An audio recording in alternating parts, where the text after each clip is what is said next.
కొత్త wine షాప్ల application fee 2 లక్షల నుండి 3 లక్షలు పెంచాడు. దరఖాస్తులు తక్కువ వచ్చాయని వారం రోజులు గడువు పెంచిండు. మద్యం దుకాణాల మీద ఆదాయం మీద ధ్యాస తప్ప ప్రజల ఆరోగ్యం మీద శ్రద్ధ లేదా? కేసీఆర్ కిట్ ఎందుకు రావడం లేదు? బస్తీ దవాఖానాలో మందులు ఎందుకు లేవు? వాళ్ళకి జీతాలు ఎందుకు వస్తలేవని ఒక్కనాడు అయినా రివ్యూ చేశావా? మద్యం దుకాణాల గురించి తప్ప గరీబ్ వాళ్ళ గురించి రేవంత్ రెడ్డి మాట్లాడటం లేదు అని హరీష్ రావు పేర్కొన్నారు.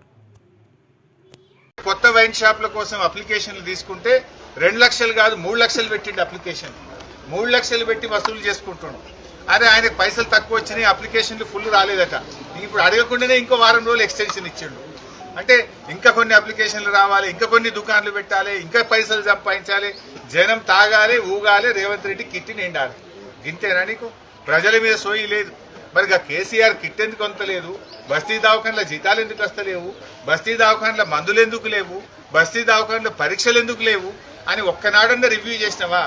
మద్యం దుకాణాల గురించి ఇంకా దరఖాస్తులు అమ్ముర్రి, 3 లక్షలు ఫీజు పెట్టుర్రి, రేటు పెంచుండ్రి, పైసలు సంపాదించుండ్రి, దీని మీద మాట్లాడుతున్నావు తప్ప గరీబోల గురించి నువ్వు మాట్లాడతలేవు.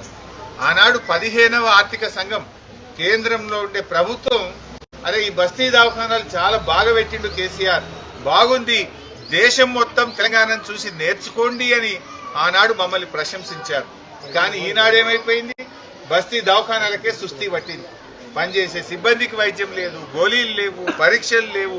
ఆ డాక్టర్ అమ్మ చెప్తుంది అన్ని స్ట్రీట్ డాగ్స్ సార్, పొద్దున డ్యూటీకి వచ్చేటప్పుడు పోయేటప్పుడు ఏడ కుక్కలు కరుస్తాయని భయంగా వస్తున్నాము అని చెప్పి ఆ డాక్టర్ అమ్మ చెప్తున్నటువంటి పరిస్థితి. అంటే జిహెచ్ఎంసీ అసలు పనితీరు బాగలేదు. చివరికి ఈ బస్తీ దవాఖాన పరిస్థితి ఏంటంటే దానికి మీటర్ కూడా లేదు, బయట కొండేసి దవాఖానలో కరెంట్ నడుస్తుంది. పోయి ఆడ పోయి బీపీ మీటర్ చూస్తే ఆ బీపీ మీటర్ కూడా అందులో బ్యాటరీలు అయిపోయినాయట. బీపీ చెక్ చేసే మిషన్ లో బ్యాటరీలు అయిపోయినాయి. బ్యాటరీ అయిపోతే మాకు ఇక బ్యాటరీలు కొనడానికి పైసలు వస్తలేవు సార్, అయితే కరెంట్ ఉంటే చూస్తున్నాం, లేకపోతే బ్యాటరీ లేకపోతే పక్కకు పెడుతున్నాము అన్నారు.